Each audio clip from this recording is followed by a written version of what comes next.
특히 무턱 환자의 경우는 턱 관절에 마모가 일어나면 절대 안 됩니다. 딱딱한 걸 많이 씻는다든지 뭐 입을 크게 벌린다든지 예쁘게 될 때까지 하는 거란 말이에요. 얼굴이 길어지지 않게 하는 게 이제 핵심 포인트라고 보고 있습니다. 성형외과 치료를 하는 타이밍을 저희는 교정이 끝난 다음에 하시라고 많이 얘기를 하는 편인데 안녕하세요. 세라믹 치과 김현순 원장입니다. 네, 안녕하십니까, 김선민입니다. 요즘 그 교정 환자분들이 무턱 때문에 교정하러 오시는 경우가 꽤 많은 것 같아요. 교정이 예전에는 치아의 배열만 생각하면서 오시는 경우가 많았는데 요즘에 얼굴에 대한 상담을 같이 하시는 경우가 대부분입니다. 무턱도 그 중에 하나고요. 환자분들이 얼굴이 이제 작고 갸름한 걸 좋아하지만 또 턱이 이렇게 너무 들어가는 무턱은 별로 좋지 않은 것 같아요. 무턱이 이제 정확한 의료 용어는 아닌데 없을무에 턱해서 이제 턱이 작다, 없다 이런 뜻이고, 저도 이제 궁금해서 사전 찾아봤더니 아래 턱이 너무 작거나 들어가서 턱이 작은 상태라고 사전에 나와 있습니다. 또 어떤 분들은 턱선이 너무 없다 이런 얘기하면서 오시는 경우도 있는데, 그런 것을 총칭해서 뭐 자기의 얼굴의 형태에 대해서 좀 아래가 작아 보이면 무턱이라고 하시는 것 같습니다. 물론 이제 턱이 작은 분 중에 살이 많이 쪄서 턱이 없어 보이는 분도 있고, 실제로 턱이 작은 분이 있는데, 물론 병원에서 이제 엑스레이 등 찍어서 진단하면 턱의 모양이 잘 나오긴 하지만 일단 여러분이 집에서 좀 판단해 볼 수 있어요. 턱 끝을 만졌을 때 팔 안쪽에 딱딱한 뼈가 만져지면 무턱은 아니고, 입술을 이제 우리가 다물 때 힘을 줘서 이제 다물면 턱 끝에 이렇게 호두주름이 생기는 경우가 있어요. 그런 경우는 근육이 약간 긴장돼서 생긴 무턱 증상이라고 보고 있습니다. 우리가 이제 엑스레이를 옆에서 찍었을 때 얼굴 라인이 보이지만 그 속에 이제 뼈 라인이 같이 보이는데, 무턱인 경우는 이제 아래 턱 뼈 라인이 이제 거의 밋밋하게 나오고, 살 안쪽에 턱뼈가 이렇게 S 라인으로 나오는 경우는 실제 이제 무턱은 아니라고 보고 있습니다.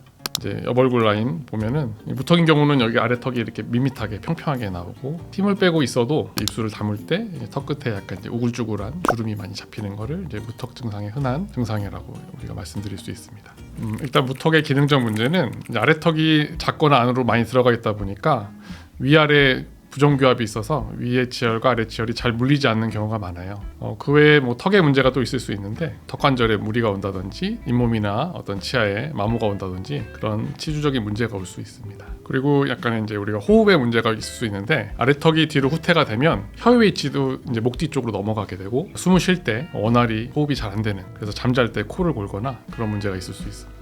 우리가 이제 얼굴뼈가 성장할 때 위턱이 먼저 자라고 이제 아래턱은 이제 늦게 자라는 경향이 있는데, 이제 어렸을 때 부정교합 등의 문제로 아래턱이 성장이 원활히 이루어지지 않는 경우가 꽤 많아요. 만약에 아래가 밀리면서 턱 관절에 손상이 오면 당연히 또 다시 뒤로 더 밀리게 되니까 무턱이라는 거는 사실 점점 더 심해지는 경향이 있는 것 같아요. 네, 그리고 그 아래턱 성장이라는 거는 사실 유전적인 것도 많기 때문에 원래 부모님이 무턱이시면 그 자녀들도 무턱인 경우가 많습니다. 아까 말씀드렸다시피 이제 턱 관절이 마모된 경우는 그 마모 증상이 점점 심해지기 때문에 아래턱이 점점 더 후퇴되는 경우가 많습니다. 맞아요. 제가 아는 분도 원래 어렸을 때는 그냥 정상적인 교합이었는데 턱관절이 오면서 점점 아래턱이 밀리시고 50대 이후로도 더 턱관절이 오면서 결국은 아래턱이 상당히 무턱이 되신 분이 있거든요. 턱관절 관련된 무턱은 점점 진행되게 된다면 나이가 특별히 문제가 되지 않고 계속 진행되는 것 같아요. 맞아요. 요즘에 또 비염이라든지 뭐 요즘에 미세먼지 때문에 숨쉬기가 좀 어려운데, 입으로 숨 쉬려면 아래턱이 이렇게 약간 떨어져야 돼요. 그래서 그 입으로 숨 쉬는 습관이 오래 지속되면 아래턱이 점점 뒤로 들어가고 떨어지는 무턱 증상이 진행되는 경우가 꽤 많습니다. 그런 부분을 이제 빨리 찾아서 습관을 개선, 교정해주면 많은 효과를 볼 수 있고, 또 환자분 중에 손가락을 빠는 어린아이들이 있어요. 손가락을 빠는 경우도 마찬가지로 손가락을 빨다 보면 아래턱이 이렇게 후퇴됩니다. 그래서 부정교합이 더 심해지기 때문에 그런 습관도 빨리 개선해주는 게 도움이 됩니다. 또 비슷한 걸로 앞니 사이가 이렇게 열려있는 분들이 있거든요. 개방교합이 있는 경우에는 거의 무조건 거기를 침을 삼킬 때마다 혀로 막아야지 침을 삼킬 수가 있기 때문에, 그러면 점점 얼굴이 길어지면서 무턱이 되는 성향을 띱니다. 개방교합을 해결하는 데 도움이 될 수 있고요. 또 하나는 아래턱의 성장 자체를 촉진하는 것도 가능하니까, 그러니까 그 성장기에 우리가 턱 길이 자체를 조금 바꿀 수 있는 면이 있습니다. 무턱 치료는 이제 원인에 따라 다른데, 환자분 중에 얼굴형이 긴 경우가 있어요. 얼굴형이 길면 아래턱이 약간 뒤로 이제 후퇴되는 경우가 많습니다. 그래서 치료는 얼굴이 길어지지 않게 하는 게 이제 핵심 포인트라고 보고 있습니다. 돌출입을 동반한 이제 무턱 환자의 경우는 입을 넣을 때 코랑 턱의 이제 돌출 기준선에 최대한 맞춰서 돌출 개선을 하면서 무턱 개선을 하는 방향으로 진행하고 있습니다. 특히 무턱 환자의 경우는 턱 관절에 마모가 일어나면 절대 안 됩니다.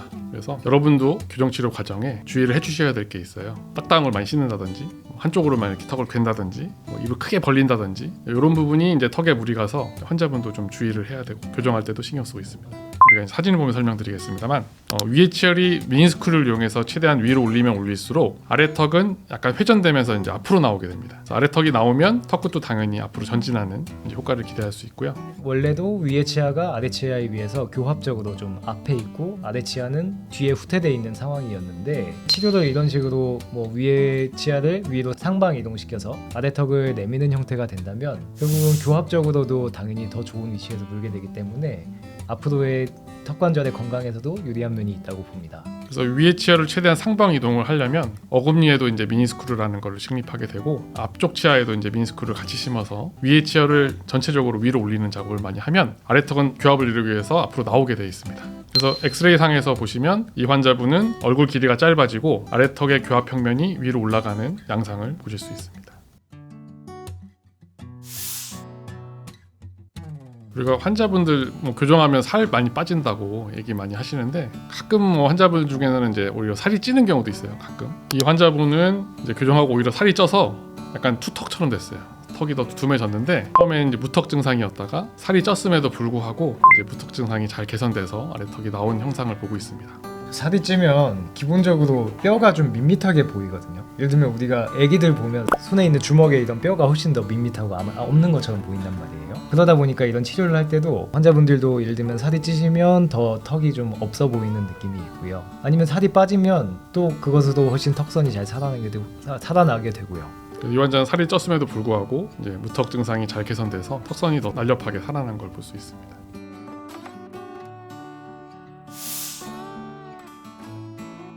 이 환자분도 무턱 교정을 한 분 중에 한 분이신데 또 옆으로 봤을 때도 입술이 좀 볼록 나와 있고 그래서 저희가 그 치료를 하면서는 스크류도 여러 개를 쓰게 되고 또 옆모습으로 봤을 때는 일반적으로 다른 분들과 비슷합니다만 아래턱이 조금 나오게 될 걸 예상해서 거기에 맞춰서 안쪽으로 집어넣는 양을 좀 조절했던 것 같습니다.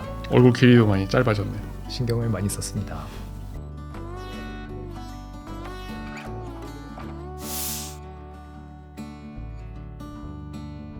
사실 아래턱에 비해서 위턱은 훨씬 나중까지 가능하기 때문에 보통은 성장이 끝나기 전으로 보니까 여학생 같으면 한 중학생 정도까지는 충분하다고 생각하고요. 남자는 고등학생 때도 하는 경우도 많이 있습니다. 최저 연령은 관계는 없습니다만 보통은 어른 치아가 나온 다음에 하는 경우가 많잖아요. 교정이라는 게. 그러다 보니까 무턱의 경우에는 보통은 치아가 다 나오고 초등학교 한 고학년 정도에 하는 경우가 제일 많은 것 같습니다. 아무래도 턱의 회전을 아래턱의 회전과 전방으로 나오는 걸 동반해야 되기 때문에 보통 한 1년 반에서 2년 정도는 우리가 계획하고 교정 진행하고 있습니다. 네, 저 같은 경우에는 솔직히 기간을 조금 더 길게 잡는 편인데 그 이유는 우리가 계속 엑스레이를 보면서 아니면 환자분의 얼굴 보면서 예쁘게 될 때까지 하는 거란 말이에요. 그러니까 환자분들께 설명드릴 때도 저는 한 2년 반 정도를 생각하고 말씀드리는 편입니다. 그래서 얼굴에 효과가 나타나기 전까지는 좀 계속 설득을 해서 더 하는 편이죠. 아래턱이 너무 작아서 이제 무턱 교정을 해도 좀 티가 덜 나는 경우는 환자분과 상의해서 턱끝 보형물 수술이나 필러 등 성형외과적인 보조적인 진료를 받는 게 도움이 되는 경우도 꽤 많습니다. 근데 그 성형외과 치료를 하는 타이밍을 저희는 교정이 끝난 다음에 하시라고 많이 얘기를 하는 편인데 그 이유는 이 교정을 하면서 그냥 이걸로 만족을 해버리는 경우가 많단 말이죠. 저희가 생각하는 얼굴을 일단은 만들어 놓고 그 다음에 더 필요하면 수술을 하시라고 설득하고 있습니다. 네, 오늘 원장님하고 무턱 교정에 대해서 얘기를 나눴는데요. 많은 도움이 되셨나요? 우리가 교정하면서 생각보다 얼굴 길어지시는 분들 진짜 많거든요. 특히 무턱에서는 얼굴 길어지면 정말 큰일 나기 때문에 우리 환자분과 저희가 같이 힘을 합해서 치료를 해야만 좋은 얼굴을 만들 수 있습니다. 감사합니다.